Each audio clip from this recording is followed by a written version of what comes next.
just had to ask this question, and I'll explain why after I ask it. Has God ever gave you something physically or mentally that you believe that it should have been for you, but it wasn't for you, it was for somebody else?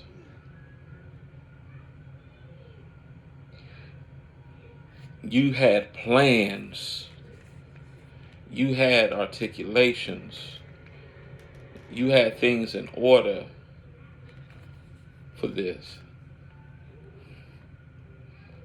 but it was meant for you to use to bless somebody else's life. Reason why I ask this question is because this is something that I've had to do once before, and I had to do a large way recently. And it's a humbling experience because you may have said, man, I'm about to go on this trip, I'm about to do this, I'm about to do that, I'm about to take this opportunity, fix something for me, and had good intentions to help somebody else out, but you didn't do it.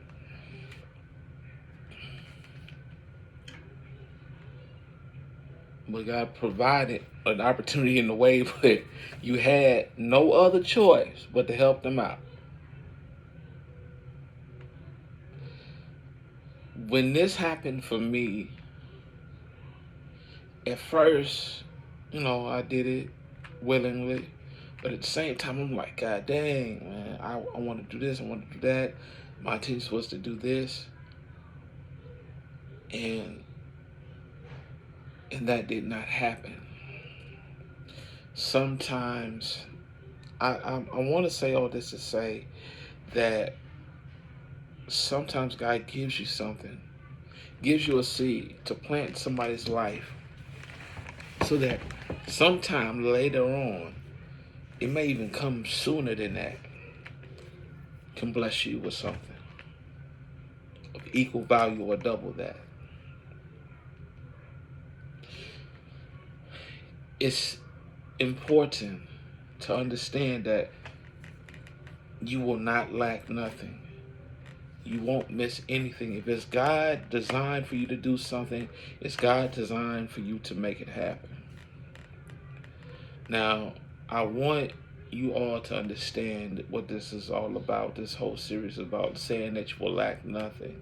Staying in position. Understanding that you will get what you're after. It takes diligence. It takes practice.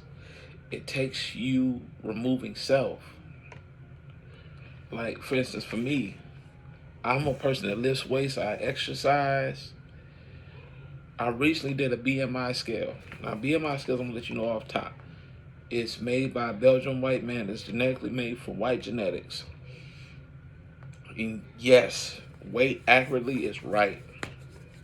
They tell you your body weight, tell you your body percentage, but it will be off based off of shape because human genetics carry differently with different ethnic groups.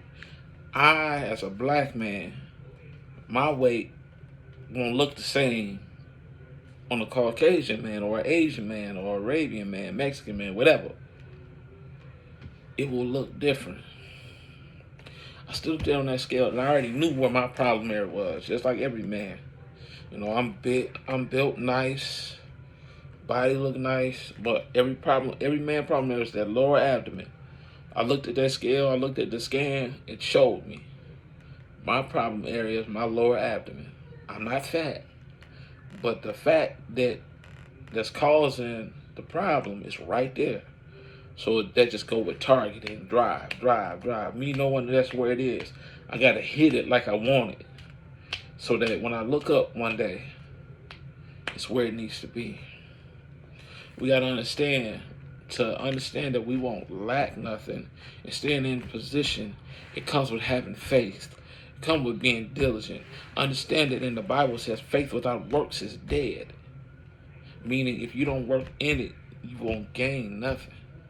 You don't go to work tomorrow on Monday If you got to go to work on Sunday, I'm sorry.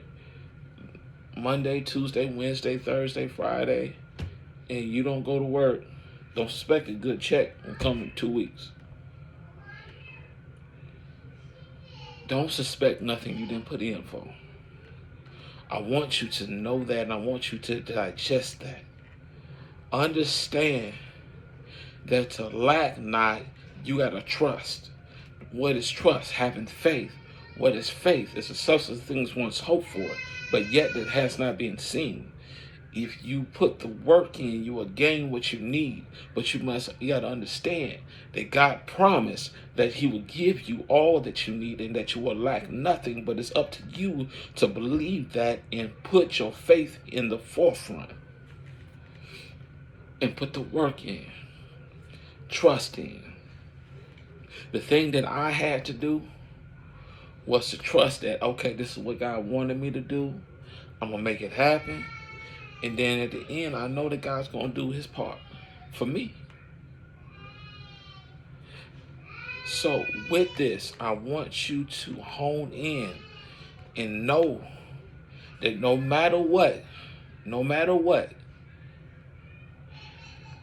God said you will lack not. Do you believe that you will lack nothing? Do you believe and trust that it will come to pass the way that it should? If you believe that, it's important for you to let go of things that you don't understand. Let go of some things that you used to. Trust that God's going to do it and watch it happen. That's all you have to do. Watch it happen.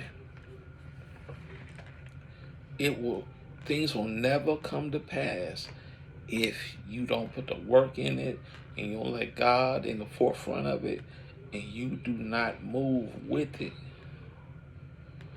Sometimes people, even your mama or your job or your boss on your job, they tell you, hey, go do this right here, do that right here to complete this job, go over and beyond. If you go over and beyond, you will end up getting something so much more. Your mama told you to put your shoes and socks on the right way and take them dirty ones off and put some clean ones on when you chose to keep the dirty ones on so your feet can be funky and nasty. You got to do the right order and listen. Listen takes diligence and takes you being selfless, because there's always going to be places and room where you are going to be placed in discomfort. I want you to know that no matter what, you have to trust that God will make it happen for you. So in this series, in this time, when I say this is all about you understanding that you lack nothing, that you will never go without, it's you trusting and put your pride aside and understanding that you got to put your faith in works and knowing that God already said that He will provide for you, but it's got to be up to you to trust. Be selfless. Be willing to trust. Put your pride aside and remember, God said you will lack nothing. Are you going to trust and do the work that He asks you to do? Or are you going to keep doing the same and remain the same? That's up to you. Listen, that's my message for the day. Trust in God and watch Him change things.